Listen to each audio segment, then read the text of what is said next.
Elon Musk could soon become the world's first trillionaire. Yeah, trillion, with a T. And while that number feels almost cartoonish, it's not science fiction. It's a warning signal, a flashing red light showing how broken our economic system has become, where one person can accumulate wealth that would take the average worker millions of lifetimes to earn. Because Musk's $1 trillion pay package isn't about rewarding innovation or genius. It's about what happens when capitalism stops creating value and starts extracting it. And before you click away thinking, this doesn't affect me, stick around, because we'll show you exactly how you're paying for this, why the system is rigged to keep it happening, and, most importantly, what we can actually do to fight back. What actually happened? Here's what went down. Tesla shareholders approved a new compensation package for Elon Musk that could be worth up to $1 trillion over the next decade. Not a typo. $1 trillion. The vote passed with over 75% support. But here's the catch. This isn't a salary. It's a performance-based stock package tied to ambitious targets. Tesla's market cap would need to hit $8.5 trillion. For context, it's currently around $1.5 trillion. And the company would need to achieve milestones like delivering 20 million vehicles, getting 1 million robotaxis on the road, and selling 1 million humanoid robots.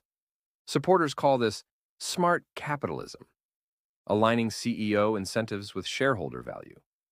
In practice, it means Musk now has every financial reason to pump that stock price by any means necessary, regardless of whether those means are sustainable, ethical, or even real. This also comes after a Delaware judge struck down Musk's previous $56 billion pay package twice in 2024, ruling that the Tesla board was too cozy with Musk and failed to properly negotiate. But rather than accepting that ruling, Tesla simply held another shareholder vote and moved to reincorporate in Texas.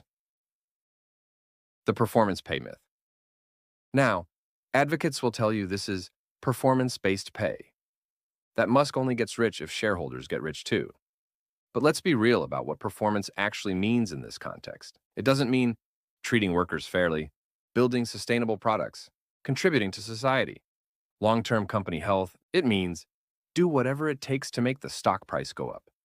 That could mean mass layoffs to cut costs, replacing humans with AI, regardless of social impact, slashing R&D budgets that ensure future innovation, lobbying to weaken regulations, or the classic move, stock buybacks, where a company spends its own cash to artificially inflate share prices. When executives get paid based on short-term stock performance becomes whatever makes shareholders richer this quarter. Workers become line items to eliminate. Safety becomes optional. The future becomes someone else's problem. The super CEO illusion. The main justification you'll hear is the market for talent argument. We're told there's this tiny pool of super CEOs, these mythical geniuses who are irreplaceable, who can single-handedly steer billion-dollar companies to greatness. So the logic goes, if we don't pay them astronomical sums, they'll just leave? And do what? Work somewhere else for only $100 million? But here's the reality. This super CEO myth is just well-marketed rent-seeking. Because who decides these pay packages? The board of directors. And who sits on those boards? Other CEOs.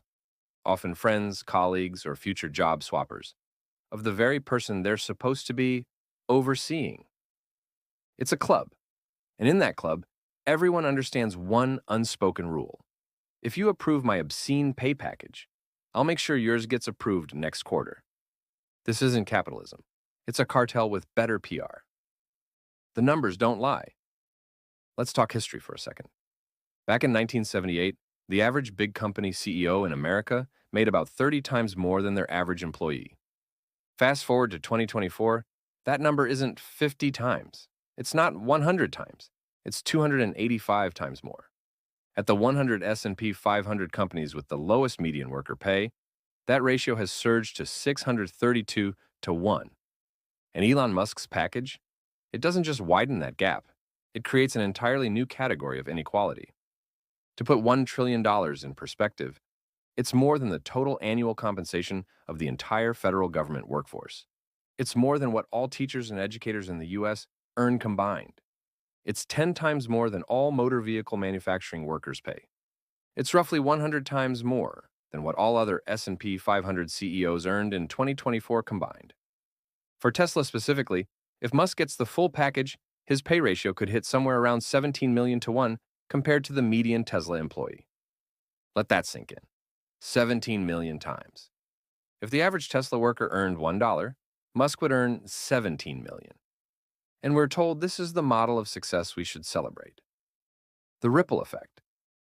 But here's why this matters beyond just one billionaire getting richer. It raises the ceiling for everyone else. When the richest man in the world gets a $1 trillion carrot, every other CEO takes notes.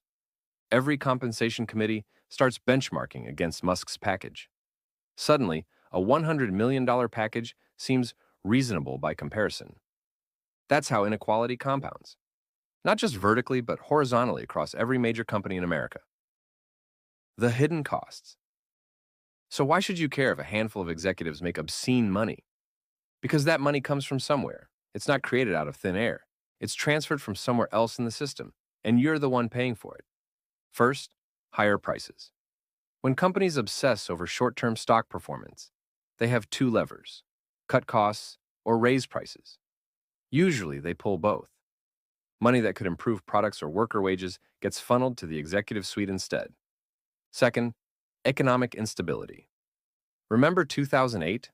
Banks rewarded executives for selling toxic mortgage products that later exploded. The executives cashed out, workers and taxpayers cleaned up the mess. Enron, Lehman Brothers. We keep watching this same movie, and somehow we keep buying tickets to the sequel.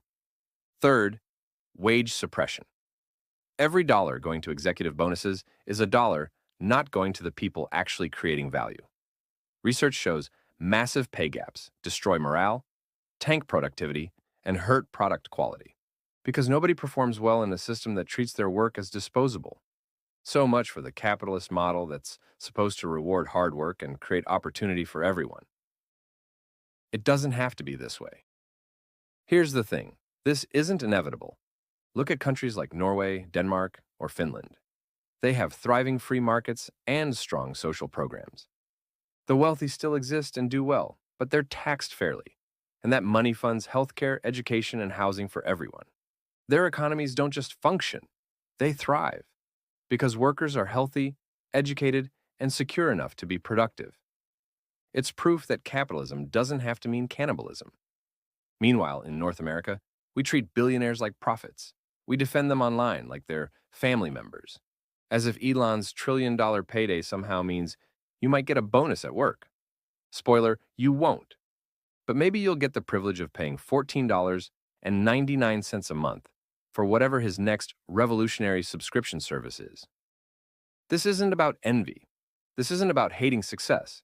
It's about asking, what kind of success are we rewarding? When a single person's paycheck could fund entire nations' social programs. When one executive's compensation could provide health care for millions. We have to stop pretending this is normal. We have to stop acting like this represents anything other than a system that rewards extraction over creation, speculation over innovation, and financial engineering over actual value. Because unchecked capitalism doesn't reward those who contribute the most to society. It rewards those who are best positioned to extract wealth from it. What we can actually do. Look, I don't have all the answers, but I do know that feeling angry without knowing what to do next is exhausting. So here are some ideas I've been thinking about. And if you have others, drop them in the comments because we need to share strategies. First, use your power as a consumer. Here's something they don't want you to realize. Musk's $1 trillion package isn't guaranteed. It only pays out if Tesla hits those ambitious targets. 20 million vehicles sold, 1 million robotaxis, 1 million humanoid robots. And who determines whether those targets get hit? You do. Every consumer who chooses whether to buy a Tesla, subscribe to X Premium, or purchase Starlink. Every dollar you spend is a vote. And right now, you can vote no on funding a $1 trillion payout by simply choosing literally any other product. There are dozens of excellent EV alternatives, other social media platforms, other satellite internet providers. Your consumption isn't just personal choice, it's economic power. Use it. Second, vote for systemic change. Support candidates and policies that, Close tax loopholes that allow billionaires to pay lower effective rates than teachers. Strengthen progressive taxation, so extreme wealth actually contributes to society. Fund social programs, healthcare, education, infrastructure, with wealth taxes. Put worker representatives on corporate boards, like they do in Germany. Limit CEO to worker pay ratios or tie executive compensation to median worker wages. These aren't radical ideas. They're common sense policies that exist in thriving economies around the world. Third, organize and amplify. Talk about this stuff. Share videos like this one. Discuss it with coworkers, friends, and family. The reason the system persists is because we've been convinced it's either inevitable or too complex to understand. It's neither. When enough people understand how the game is rigged, the game changes. The bottom line, the system isn't broken by accident. It's working exactly as designed for them. But it only works if we keep participating in it blindly, keep defending it reflexively, and keep believing we're powerless to change it. We're not powerless. We're just convinced we are. And that's exactly how they like it. If you're tired of watching wealth concentrate at the top while affordability collapses for everyone else, share this video. Start conversations. Keep questioning the myths that keep this system running. Because the future shouldn't belong to trillionaires who accumulate wealth faster than entire economies can grow. It should belong to the people who actually build the products, provide the services, and create the value that makes modern life possible. The people who deserve more than scraps from a system rigged against them.